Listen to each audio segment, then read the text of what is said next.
Et du coup, bon, on se retrouve à vivre avec ce monsieur qui nous déclare dès notre arrivée que lui, à la maison, il se promène nu. C'est comme ça qu'il se sent bien et ça ne changera pas. Donc, on part d'une culture où, euh, limite, c'est trop dans l'autre sens.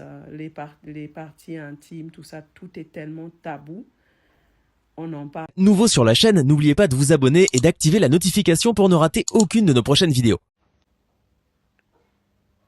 Donc, en fait, je disais dans l'ancienne vidéo que personne n'a rien vu, dans quelle détresse je me trouvais, déracinée du Cameroun, avec une mère qui m'a fait une promesse que je pouvais continuer mes études en Angleterre, parce qu'à la base, moi, j'allais à l'école, je suis anglophone du Cameroun, donc j'ai fait mon cursus. J'ai fait l'école en anglais jusqu'à mon arrivée en Suisse. Donc, je lui ai dit que je voulais continuer l'école au Cameroun. Je ne voulais pas, en fait. Je voulais vivre toute seule. J'avais 15 ans. Tellement j'avais déjà tout vu. Et après, non, elle m'a convaincue qu'elle pouvait... J'ai dit que mon rêve, c'est d'aller en internat en Angleterre. Et elle a dit que, ah oui, bien sûr. Et puis moi, je savais rien. Je savais pas que c'était cher, tout ça. Donc, elle m'a dit, oui, oui, bien sûr, viens en Suisse. Et puis après, les vacances de Noël, parce qu'on est arrivé en 5 décembre. Après les vacances de Noël, tu pourras partir en internat. Je voulais un internat pour filles, hein, rien de mix, parce que j'avais déjà vu des trucs bizarres. Il m'est arrivé des choses pas mûres au Cameroun déjà. Et puis, je lui ai posé la question parce qu'elle avait changé plein de données sur nos actes de naissance. Je lui ai dit, mais est-ce que, pourquoi tu as fait ces changements? Elle m'a dit, non, c'est pas important. C'est juste pour prendre l'avion. Donc, on arrive en Suisse et puis, elle n'a pas tenu promesse. Elle, on devait partir, elle m'a dit tout de suite que, elle n'a jamais, je ne partirais pas en Angleterre. Je restais en Suisse et puis son mari, là, il fallait l'appeler papa tout de suite. J'étais complètement en rage parce que je ne voulais pas de papa. Je voulais encore lui donner une chance, une dernière chance. Mais désolée s'il y a du bruit de dehors. Mais je ne voulais pas de papa, tout ça. Donc, avec la culpabilité, j'ai accepté parce que voilà, elle s'est tellement battue. C'est vrai, elle s'est beaucoup battue. Hein. Ouais, elle s'est beaucoup battue pour avoir un statut, quoi.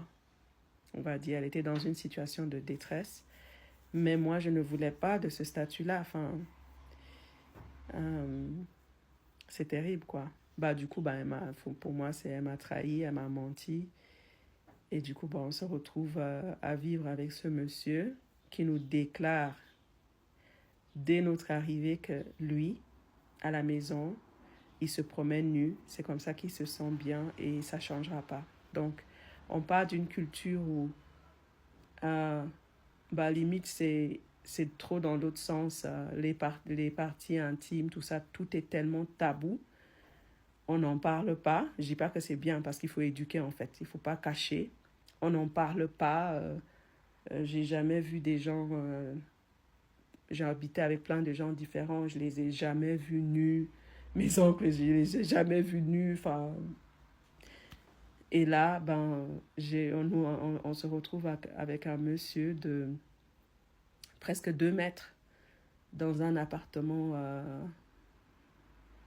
dans un petit appartement, et impossible de fuir. Il n'y avait nulle part. Donc, on était coincés. Donc, jusqu'à aujourd'hui, je rêve toujours d'avoir une maison, quoi. C'est comme si j'ai une maison, je suis en sécurité. Parce que au Cameroun, c'est des bungalows, c'est des maisons, c'est pas des étages. Moi, j'ai jamais vécu dans des étages avant mon arrivée en Europe.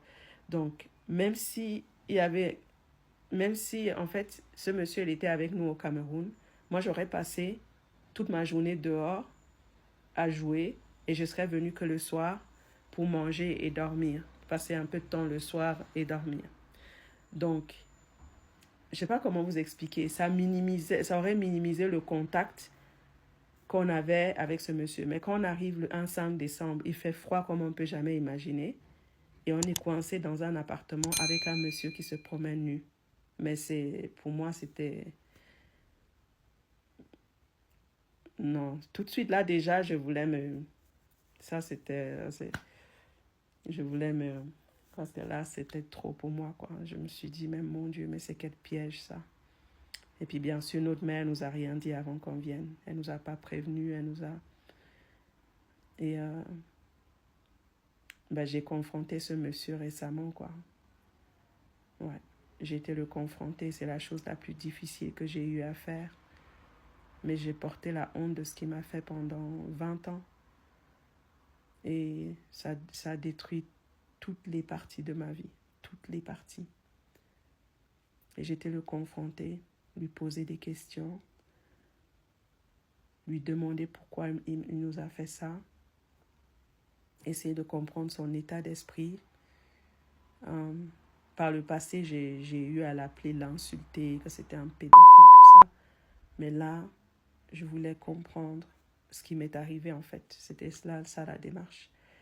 Mais tout ça pour dire que personne n'a rien vu parce que j'étais silencieuse.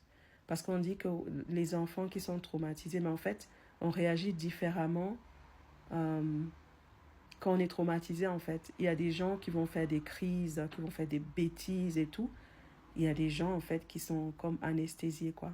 Ils parlent plus, ils rasent les murs, enfin... Ils sont tellement discrets, on dirait qu'ils sont pas là. Eh ben moi, j'étais ce genre d'enfant. Donc, je faisais des bonnes notes. J'étais souriante. Mais j'avais tellement peur des gens. J'avais une anxiété sociale, mais horrible. Et je pense que ça venait de cet abus et de découvrir le racisme. Parce que moi, quand je suis arrivée en Suisse, je ne comprenais pas le racisme. Je pensais qu'il y avait eu des périodes dans l'histoire où on a détesté les Noirs, les Africains, mais que ça s'était passé, quoi. Je connaissais l'apartheid, je connaissais les luttes pour les droits civiques pour les Noirs américains. Ça, je connaissais, mais en théorie. Mais il faut s'imaginer que moi, je viens d'un village du Cameroun. J'ai vécu soit dans des petites villes ou dans des villages. Donc, cette notion qu'on pouvait me détester pour ma couleur de peau, moi, je n'ai pas intégré ça. Et moi, j'ai lu beaucoup de livres de littérature africaine quand j'étais adolescente, des Chinua Achebe, Things Fall Apart, The Narrow Path. Je lisais tout ça en anglais. Je lisais aussi de la littérature anglaise victorienne sur des orphelins et puis ça me touchait beaucoup. Jane Eyre, tout ça. David Copperfield. Parce que voilà, j'étais dans une situation où j'avais des parents, mais j'étais abandonnée par mes deux parents. Et du coup, ça me rassurait. Mais pour dire que je ne comprenais pas le racisme, moi. Du coup, j'arrive ici, je découvre le racisme en Suisse. On se moque de moi à l'école. Les profs me disent que je ne peux pas faire d'études parce que je viens d'Afrique. Donc là, déjà, j'ai une colère parce que, en fait, à l'école, il n'y a pas la confiance pour dire ce qui m'arrive à la maison. À la maison, il y a ce beau-père. Enfin, c'était... Et puis, il y a le fait que ma mère, elle voulait que je me taise pour qu'il ait ses papiers. Donc, on se retrouve coincé dans un truc qu'on n'a pas demandé. Et puis, on n'a pas du tout les moyens de se protéger ou de comprendre même ce qui nous arrive. Et puis, enfin, c'est l'horreur, quoi. Je souhaite ça à personne. Je souhaite de tout cœur que tout enfant qui se retrouve dans ce genre de situation comme moi, que quelqu'un l'observe et se dise, mon Dieu, mais cet enfant est trop silencieux.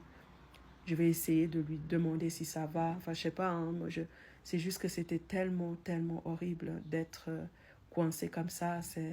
Je sais pas, je souhaite ça à personne, quoi. Je souhaite ça à personne. Et s'il y a des gens qui sont passés par là, je vous souhaite la guérison. Que je fasse cette vidéo, pour moi, c'est une victoire. J'étais coincée dans le silence pendant des décennies, un silence qui me tuait. Donc là, j'ai plus peur. Ça compte plus parce que les gens qui vont me dire je mens, qu'il faut pas raconter ça, voilà, ça compte plus en fait. Ce qui compte, c'est ce que moi j'ai à dire parce que c'est important. Tout le monde mérite sa place sur cette terre, y compris moi, y compris toi qui écoutes cette vidéo, si ça te touche. Voilà.